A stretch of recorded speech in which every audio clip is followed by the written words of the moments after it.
Hello friends, मैं मनीष सिंह स्वागत करता हूं आप सभी का आपके अपने YouTube channel exam warriors by Manish Singh पर।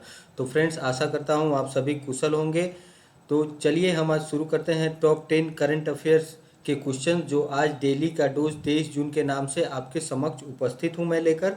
और हम बारी बारी से सभी प्रश्नों का एक चर्चा करेंगे, उस पर डिस्कशन करेंगे। जो आपके आने वाले जो भी एग्जाम्स है, चाहे वो यूपीएससी का एग्जाम्स हो या फिर पीसीएस का एग्जाम्स हो या फिर कोई अन्य वनडे एग्जाम्स हो, इन सभी में समान रूप से आपके लिए उपयोगी साबित होगा ये करंट अफेयर्स के क्वेश्चन, जो हम आपके समक्ष प्रतिदिन 10 क्वेश्चंस लेके आते हैं, 10 करंट अफेयर्स क्वेश्चन।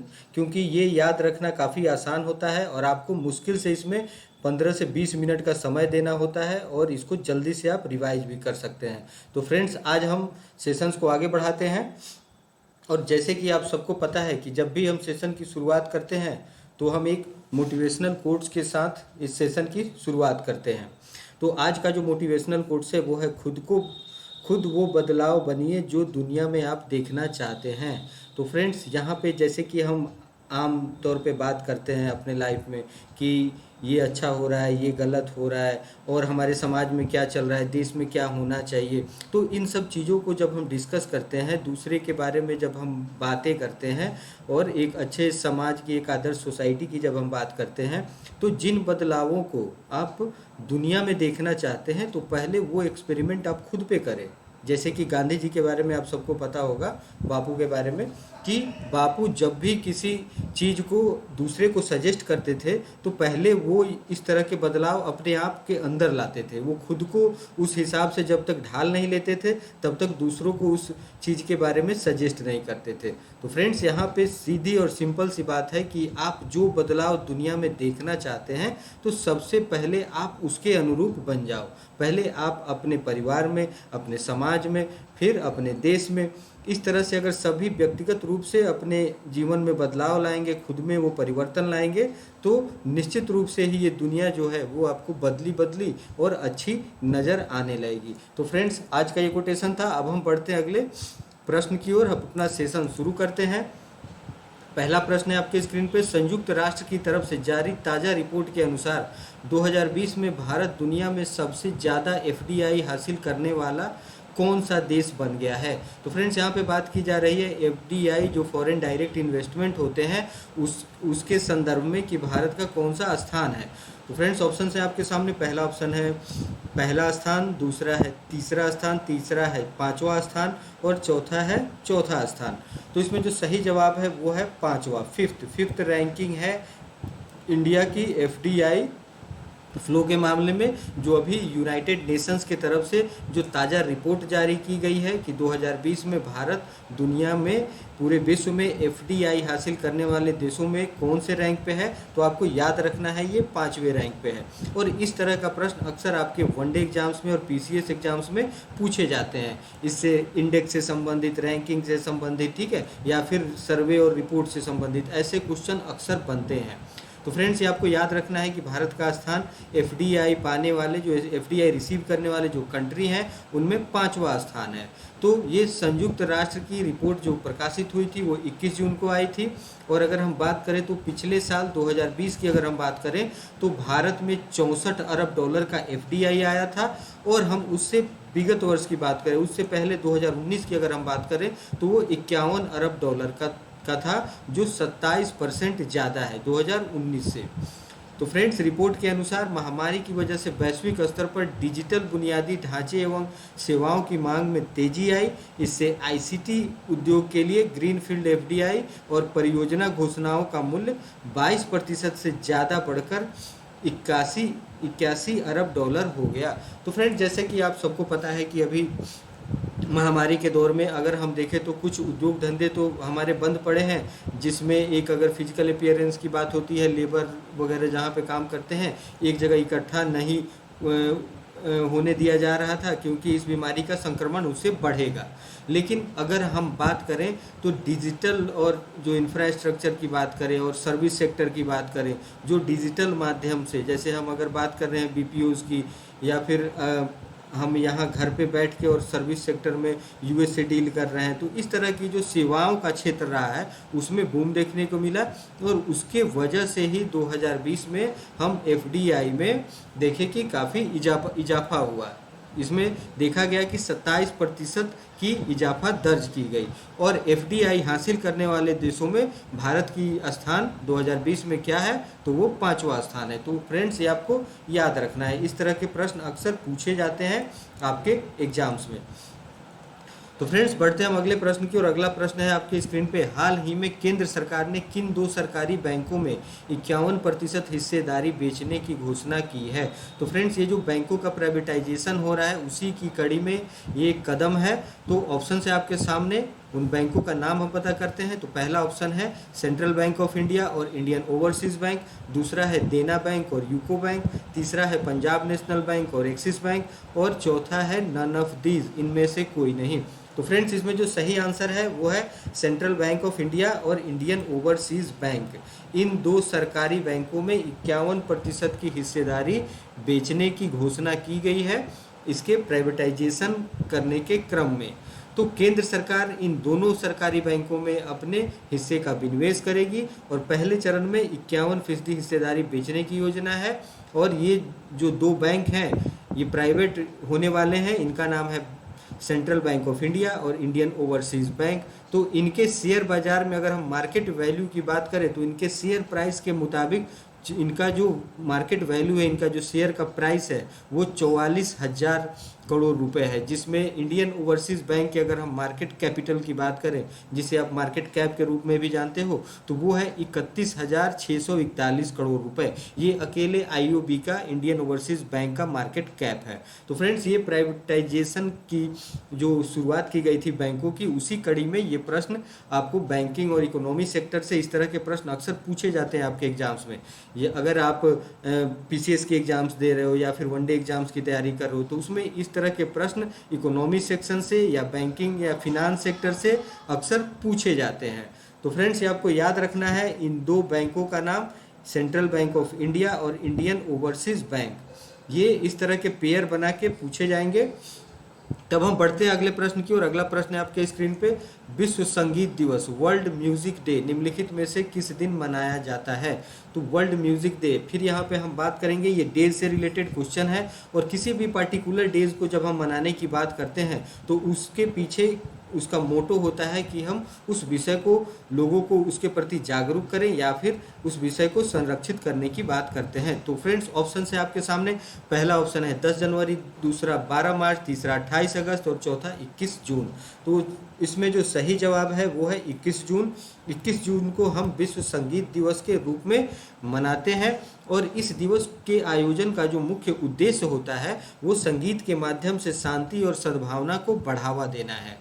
तो फ्रेंड्स यहाँ पे हम संगीत को एक ऐसे वेपन के रूप में यूज़ करना चाह रहे हैं, एक ऐसे हथियार के रूप में यूज़ कर रहे हैं जिससे शांति और सद्भावना में वृद्धि हो। और इस दिवस के आयोजन की अगर हम बात करें कि शुरुआत कब से हुई थी, इसकी कल्पना कब की गई थी, तो ये सर्वप्रथम वर्ष 1981 में फ्रांस के तत्कालीन संस्कृति मंत्री के द्वारा इस दिवस को मनाने का जो एक कल्पना किया गया था, उनके जहन में ये विचार आया था, तब से ये दिवस मनाया जा रहा है, और पहली बार 1981 में मनाया गया। तो फ्रेंड्स आपको याद रखना है कि 21 जून को विश्व संगीत दिवस के रूप में मनाया जाता है, और इसका मोटो क्या है, तो इसका मोटो है संगीत के माध्यम से शांति और सद्भावना को बढ़ावा देना। तो फ्रेंड्स आप सब ने सुना होगा, जैसे कि अगर हम शेक्सपियर की बात करें तो आप वो बहुत बड़े पोएट थे, उन्होंने कहा था कि music and art which kills the cares and disturbance of our heart.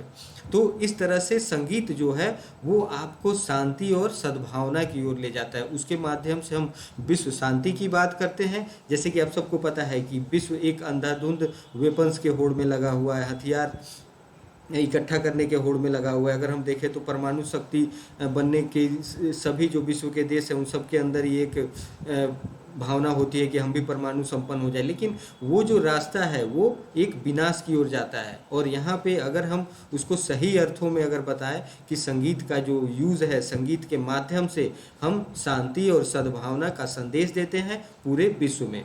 तो फ्रेंड्स, ये आपको याद रखना है। अब हम बढ़ते हैं अगले प्रश्न की ओर। अगला प्रश्न है आपके स्क्रीन पे, भारत और किस देश ने हाल ही में हाइड्रोजन टास्क फोर्स लॉन्च किया है? तो फ्रेंड्स, यहाँ पे हम बात कर रहे हैं हाइड्रोजन टास्क फोर्स की, और भारत किस देश के साथ मिलके इसको लॉन्च किया है? तो ऑप्शन है आपके सामने, पहला ऑप्शन अमेरिका, दूसरा नेपाल, तीसरा जापान और चौथा चाइना। और इसमें जो सही जवाब है वो है अमेरिका। अमेरिका के साथ मिलकर भारत ने हाइड्रोजन टास्क फोर्स के गठन करने की बात की है।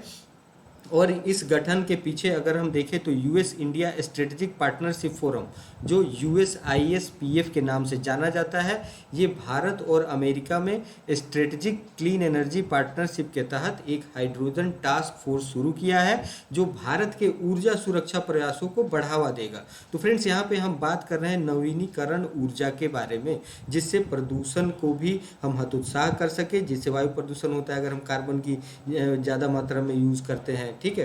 तो यहाँ पे हाइड्रोजन जो है वो कार्बन और अन्य जो ऊर्जा के साधन होते हैं उनसे ये कम ये होता है कि आप इससे कम देखते हैं कि प्रदूषण होता है, ठीक है। तो ये प्रदूषण के दृष्टिकोण से देखा जाए तो ये काफ़ी कम प्रदूषित करता है और काफ़ी इकोनॉमिक भी होता है। तो यह कार्यबल जो है US India strategic partnership forum के थ्रू जो शुरू किया गया है हाइड्रोजन टास्क फोर्स को, तो ये कार्यबल जो है अमेरिका के ऊर्जा विभाग, केंद्रीय नवीन और नवीकरणीय ऊर्जा मंत्रालय USISPF के द्वारा, जिसका हमने अभी जिक्र किया, US India strategic partnership forum के द्वारा लॉन्च किया गया था।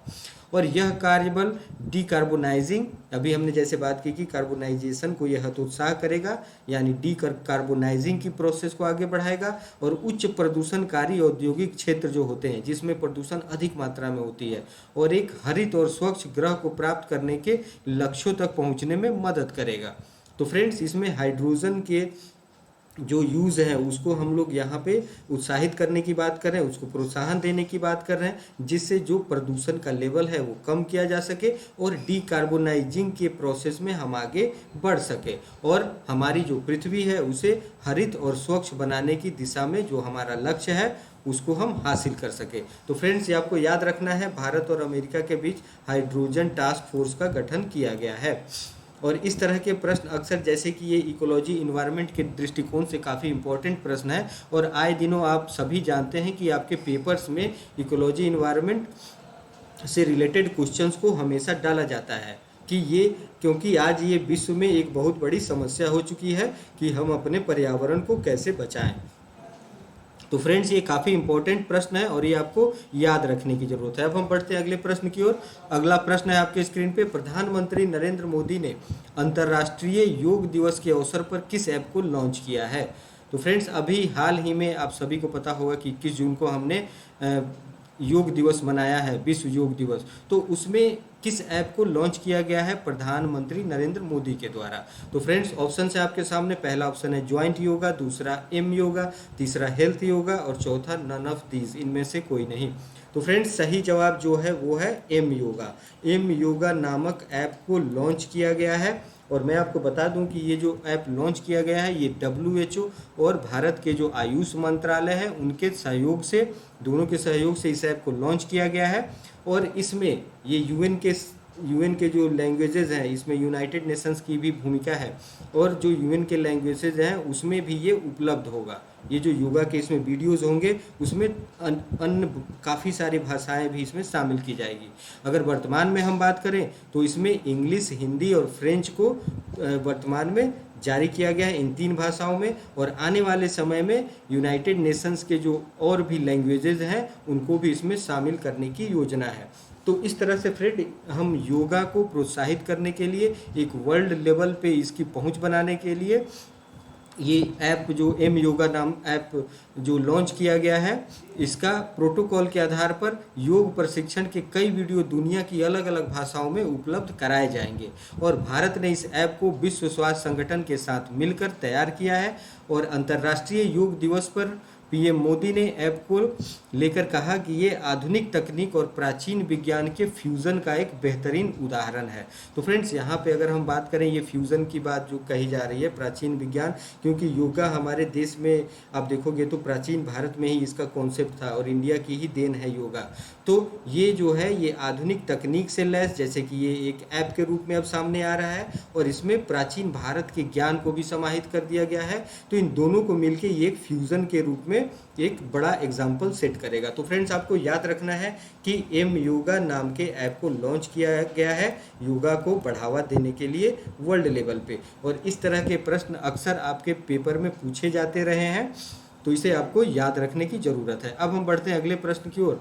अगला प्रश्न है आपके स्क्रीन पे, centre for science and environment CSE द्वारा जारी ईज ऑफ लिविंग इंडेक्स 2020 में किस शहर को भारत के सबसे रहने योग्य शहर के रूप में नामित किया गया है? तो फ्रेंड्स यहाँ पे ईज ऑफ लिविंग इंडेक्स 2020 की बात कर रहे हैं। ईज ऑफ लिविंग का मतलब होता है कि जहाँ पे आप सुखी पूर्वक रह सके या आसानी से जीवन यापन कर सके, वहाँ पे कोई कठिनाई नहीं हो, कोई टफनेस नहीं हो लिविंग में। तो ये कौन से शहर हैं, किस शहर को सबसे रहने योग्य शहर के रूप में नामित किया गया है? तो ऑप्शन है आपके सामने, पहला दिल्ली, दूसरा पटना, तीसरा बेंगलुरु और चौथा लखनऊ। तो फ्रेंड्स यहाँ पे जो सही जवाब है वो है बेंगलुरु। बेंगलुरु को ईज ऑफ लिविंग इंडेक्स 2020 में सर्वोच्च स्थान मिला है और ये सबसे ज़्यादा रहने योग्य शहर के रूप में इसे नामित किया गया है भारत में। तो फ्रेंड्स ये centre for science and environment के द्वारा ये इंडेक्स जारी किया गया है और भारत के पर्यावरण राज्य 2021 नामक रिपोर्ट का ये एक हिस्सा है। अगर हम बात करें तो बेंगलुरु के बाद अगर अन्य किसी शहरों की अगर हम जिक्र करते हैं जो ईज़ ऑफ लिविंग के हिसाब से रहने योग्य हैं, तो उनका नाम है, बेंगलुरु के बाद आता है चेन्नई, शिमला, भुवनेश्वर, मुंबई। ये जो शीर्ष 5 सर्वश्रेष्ठ शहर हैं ये ईज़ ऑफ लिविंग इंडेक्स में आते हैं, टॉप 5 के कैटेगरी में, जिसमें बेंगलुरु का स्थान प्रथम है। तो फ्रेंड्स ये आपको याद रखना है, इस तरह के रिपोर्ट और सर्वे से संबंधित क्वेश्चंस अक्सर आपके एग्जाम्स में, चाहे वो पीसीएस का एग्जाम्स हो या फिर वनडे एग्जाम्स हो, इसमें पूछे जाने की संभावना हमेशा बनी रहती है। अब हम बढ़ते हैं अगले प्रश्न की ओर। हाल ही में किस राज्य सरकार ने 1 वर्षीय पाठ्यक्रम योग विज्ञान को शुरू करने की घोषणा की है? तो फ्रेंड्स यहाँ पे ये प्रश्न फिर एक योगा के संदर्भ में है और इसके लिए 1 वर्षीय पाठ्यक्रम शुरू करने की घोषणा की गई है। तो फ्रेंड्स ऑप्शन है आपके सामने, पहला ऑप्शन बिहार, दूसरा झारखंड, तीसरा पंजाब और चौथा दिल्ली। तो इसमें जो सही जवाब है वो है दिल्ली। दिल्ली राज्य सरकार, दिल्ली सरकार ने, जहाँ के मुख्यमंत्री अरविंद केजरीवाल हैं, उन्होंने घोषणा की है कि योगा के लिए, योग विज्ञान को शुरू करने के लिए एक वर्षीय पाठ्यक्रम लाई जाएगी और इन केंद्रों पर योग सिखाने वाले इंस्ट्रक्टर को ट्रेनिंग दी जाएगी और ये सार्वजनिक जगहों पर, अगर हम बात करें गली मोहल्लों में, ठीक है, या फिर आप पार्कों की बात करें या फिर सार्वजनिक जगहों की बात करें, तो वहाँ जाके ये लोगों के बीच जाकर उन्हें योग की ट्रेनिंग देंगे। और दिल्ली सरकार ने घर घर तक योग को पहुँचाने के लिए इस साल के बजट में 25 करोड़ की राशि का प्रावधान भी रखा था। तो उसी के तहत अब एक साथ 21 सेंटर खोले जा रहे हैं, जिसमें अभी तक जो स्वैच्छिक रूप से 450 छात्र छात्राएं ने खुद को रजिस्टर भी करवाया है, जिसमें अगर हम बात करें तो ये योगा को प्रोत्साहन देने के लिए दिल्ली सरकार की एक अनूठी पहल है, ये आपको याद रखना है। तो फ्रेंड्स आप याद रखेंगे कि दिल्ली सरकार की योजना है जिसमें योगा को एक योग विज्ञान के रूप में योग विज्ञान केंद्र खोलने के लिए प्रोत्साहित की जा रही है और इन केंद्रों पर योगा सिखाने के लिए इंस्ट्रक्टर को ट्रेनिंग दी जाएगी और फिर वो सार्वजनिक जगहों पर जाकर लोगों के बीच योगा की ट्रेनिंग देंगे। तो फ्रेंड्स ये प्रश्न काफ़ी इंपॉर्टेंट है, एक तरह की नई शुरुआत है, एक नई पहल है, इसे आपको याद रखना है। अब हम बढ़ते हैं अगले प्रश्न की ओर। अगला प्रश्न है आपके स्क्रीन पे, वैश्विक शांति सूचकांक के 15वें संस्करण में 163 देशों की सूची में किस देश को दुनिया का सबसे शांति प्रिय देश घोषित किया गया है? तो फ्रेंड्स यहाँ पे हम बात कर रहे हैं दुनिया के सबसे शांति प्रिय देश की, और वैश्विक शांति सूचकांक जो इंडेक्स है उसका ये 15th एडिशन है, जिसमें 163 देशों को शामिल किया गया है। तो इसमें सर्वोच्च स्थान किस देश का है? तो ऑप्शन है आपके सामने, पहला ऑप्शन है नेपाल, दूसरा आइसलैंड, तीसरा भारत और चौथा चीन। इसमें जो सही जवाब है फ्रेंड्स वो मैं आपको बता दूं, वो है आइसलैंड। आइसलैंड सबसे शांति प्रिय देश के रूप में घोषित किया गया है, ये दुनिया का सबसे शांति प्रिय देश है। और यह इस सूचकांक का 15वां संस्करण है। और वर्ष 2021 के इस सूचकांक में विश्व के 163 स्वतंत्र देशों को शामिल किया गया था और उसके अनुसार रैंकिंग प्रदान की गई थी। और अगर हम इसमें भारत की बात करें कि इस सूचकांक में, इस इंडेक्स में भारत का कौन सा स्थान है, तो वो है 135वां, 135वां स्थान है भारत का। और इस सूचकांक में जो अन्य देश हैं, जैसे कि भूटान की बात करें तो उसका 22वां स्थान है, नेपाल का 85वां स्थान है, बांग्लादेश का 91वां स्थान है, श्रीलंका का 95वां स्थान है, और अगर हम पाकिस्तान की बात करें तो उसका 150वां स्थान है। तो फ्रेंड्स, ये आपको याद रखना है कि वैश्विक शांति सूचकांक में जो सर्वोच्च स्थान पे जो देश है वो है आइसलैंड। तो इसे आपको याद रखने की ज़रूरत है। इस तरह के प्रश्न अक्सर पूछे जाते हैं आपके एग्जाम्स में। अब हम बढ़ते हैं अगले प्रश्न की ओर। अगला प्रश्न है आपके स्क्रीन पे, 17 जून 2021 को किस देश के पूर्व राष्ट्रपति रहे डॉक्टर केनेथ डेविड कोंडा का निधन हो गया है। तो फ्रेंड्स, ये एक ऑबिचुअरी सेक्शन से ये क्वेश्चंस है और ये इंटरनेशनल अफेयर्स के अंतर्गत आता है। यहाँ पे हम बात कर रहे हैं कि ये किस देश के पूर्व राष्ट्रपति हैं जिनका नाम है डॉक्टर केनेथ डेविड कोंडा और उनका हाल ही में निधन हो गया है। तो ऑप्शन है आपके सामने, पहला ऑप्शन है दक्षिण सूडान, दूसरा जाम्बिया, तीसरा दक्षिण अफ्रीका और चौथा चिली। तो फ्रेंड्स, इसमें जो सही जवाब है वो है जाम्बिया। जो डॉक्टर केनेथ डेविड हैं ये जाम्बिया से संबंधित हैं। ये जाम्बिया के पूर्व राष्ट्रपति रह चुके हैं जिनका हाल ही में निधन हो गया है। और फ्रेंड, जाम्बिया जो देश है ये पूर्वी अफ्रीका का एक देश है जो पूर्वी अफ्रीका में पड़ता है। और अगर हम बात करें डॉक्टर केनेथ डेविड कोंडा की तो वे 97 वर्ष के थे और वे 1964 से 91 तक जाम्बिया के राष्ट्रपति रह चुके थे। और अगर हम इनके कैरियर की बात करें तो आगे इन्होंने 1970 से 1973 तक गुटनिरपेक्ष आंदोलन के तीसरे महासचिव भी रहे। तो एक बड़ी पर्सनालिटी थी, एक सोफिस्टिकेटेड पर्सनालिटी थे, इमिनेंट पर्सनालिटी थे जिनका हाल ही में निधन हो गया है और वो जाम्बिया के पूर्व राष्ट्रपति के रूप में भी रह चुके थे। तो फ्रेंड्स, ये आपको याद रखना है कि ये जो डॉक्टर केनेथ डेविड कोंडा है इनका संबंध जाम्बिया से है। अब हम बढ़ते हैं अगले प्रश्न की ओर। अगला प्रश्न है आपके स्क्रीन पे, 13 जून 2021 को संपन्न टेनिस की ग्रैंड स्लैम प्रतियोगिता फ्रेंच ओपन 2021 संपन्न हुई। इस प्रतियोगिता के विजेताओं के संबंध में कौन सा तथ्य सही नहीं है। तो फ्रेंड्स, यहाँ पे आपको 4 स्टेटमेंट्स दिए गए हैं। इसमें आपको चुनना है कि कौन सा स्टेटमेंट सही नहीं है। तो इसमें पहला स्टेटमेंट है, पुरुष एकल का खिताब सर्बिया के नोवाक जोकोविच ने जीता। दूसरा है, महिला एकल का खिताब चेक रिपब्लिक की बारबोरा क्रेजसिकोवा ने जीता। तीसरा ऑप्शन है, पुरुष युगल का खिताब पियरे ह्यूगस हर्बर्ट और निकोलस माहूत की जोड़ी ने जीता। और चौथा स्टेटमेंट है, मिश्रित युगल का खिताब एलेना वेस्नीना और असलान करात्से की जोड़ी ने जीता है। तो फ्रेंड्स, इसमें आपको पता करना है कि कौन सा तथ्य, कौन सा कथन सही नहीं है। तो फ्रेंच ओपन 2021 के संदर्भ में आपको ये जो डी ऑप्शंस हैं ये सही नहीं है। इसमें दिया गया है मिश्रित युगल खिताब जीतने के संदर्भ में। तो आपको बता दें कि मिश्रित युगल का खिताब जिन्होंने जीता है उसका जो सही जवाब है वो है डेसिरे क्रोजिक जो अमेरिका की हैं और जोए सेलिसबरी जो ब्रिटेन के हैं। इन दोनों की जोड़ी ने मिश्रित युगल का खिताब जीता है। इस तरह से डी ऑप्शन गलत हो जाएगा।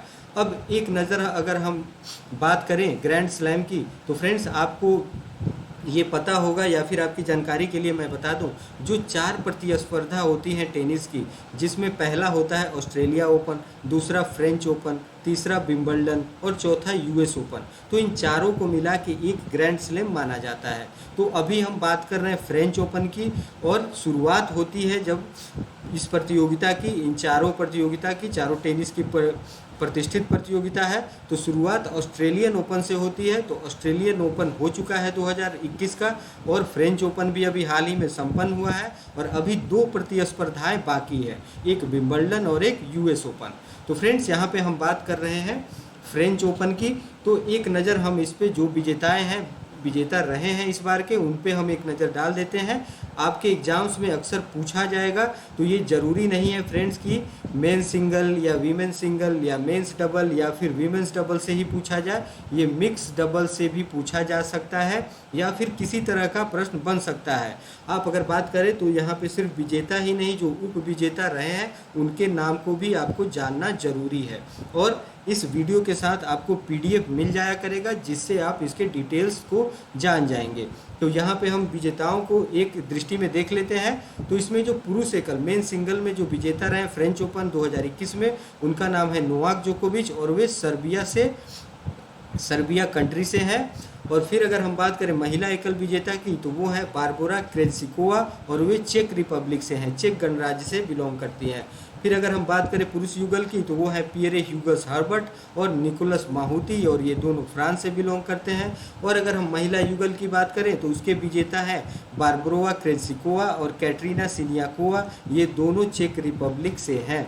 तो फ्रेंड्स, ये रहे विजेता की सूची जो फ्रेंच ओपन के बारे में हम अभी बात कर रहे थे। तो ये काफ़ी इम्पोर्टेंट क्वेश्चन है और ये आपको याद रखना है। और इस प्रश्न के हिसाब से जो हमने मिश्रित युगल की बात की, इसमें आपको ध्यान रखना है। और ये पूरी तरह से, अगर हम किसी भी सेगमेंट की बात करें, ये स्पोर्ट्स सेगमेंट से जो आपका टेनिस के क्षेत्र में ये प्रश्न है, और ये काफ़ी प्रतिष्ठित प्रतिस्पर्धा होती है, जिसे आपको सारे जो मैचेस हैं, अगर हम ये जो सारे फॉर्मेट्स आपके सामने दिए गए हैं, मेन सिंगल की बात करें, वीमेन सिंगल की बात करें, मेंस डबल्स की बात करें, वीमेंस डबल्स की बात करें या फिर मिक्स डबल्स की बात करें, तो इन सब के जो विजेता और उप विजेता हैं, इनको आपको याद रखने की ज़रूरत है, क्योंकि ये एक प्रतिष्ठित प्रतियोगिता है। और स्पोर्ट्स सेक्शन में इस तरह के प्रश्न अक्सर पूछे जाते हैं, चाहे वो UPSC का एग्ज़ाम हो या फिर PCS का एग्ज़ाम हो या फिर अन्य वनडे एग्ज़ाम्स हैं जिसकी आप लोग तैयारी करते होंगे, उसमें ये काफ़ी इंपॉर्टेंट रोल प्ले करता है। तो फ्रेंड्स, आज हमने टॉप 10 करंट अफेयर्स के क्वेश्चन को डिस्कस किया और आशा करता हूँ कि आप सभी इस सेशन को काफ़ी इंजॉय किए होंगे। और इसी तरह आप हमारे साथ एग्ज़ाम वॉरियर फैमिली के साथ जुड़े रहें और ज़्यादा से ज़्यादा संख्या में आप लोग इस वीडियो को शेयर करें, सब्सक्राइब करें, और एग्ज़ाम वॉरियर जो परिवार है इसको और बढ़ाने के लिए ज़्यादा से ज़्यादा संख्या में जुड़े, जिससे जो भी एस्पिरेंट्स हैं जो डिफरेंट टाइप्स के कॉम्पिटिटिव एग्ज़ाम्स की तैयारी करते हैं, जिसमें करंट अफेयर का सेक्शन एक इम्पॉर्टेंट रोल प्ले करता है, उसमें ज़्यादा से ज़्यादा लोग लाभान्वित हो सकें। तो फ्रेंड्स, आज के लिए आज के जो टॉप 10 करंट अफेयर्स थे वो हमने डिस्कस कर लिया है और आशा करता हूँ आप सभी समझ गए होंगे। और इस वीडियो के साथ आप लोग PDF डाउनलोड करना न भूलें, क्योंकि आप उसे ऑफलाइन भी देख सकते हो और एक नोट्स के रूप में आप उसे यूज़ कर सकते हो। तो फ्रेंड्स, आज का सेशन हम यही समाप्त करते हैं। कल फिर मैं हाजिर होऊंगा आपके समक्ष टॉप 10 करंट अफेयर्स क्वेश्चन के साथ, डेली के डोज के नाम से। तब तक के लिए आपसे विदा चाहूँगा। आप स्वस्थ रहें, सुरक्षित रहें। धन्यवाद।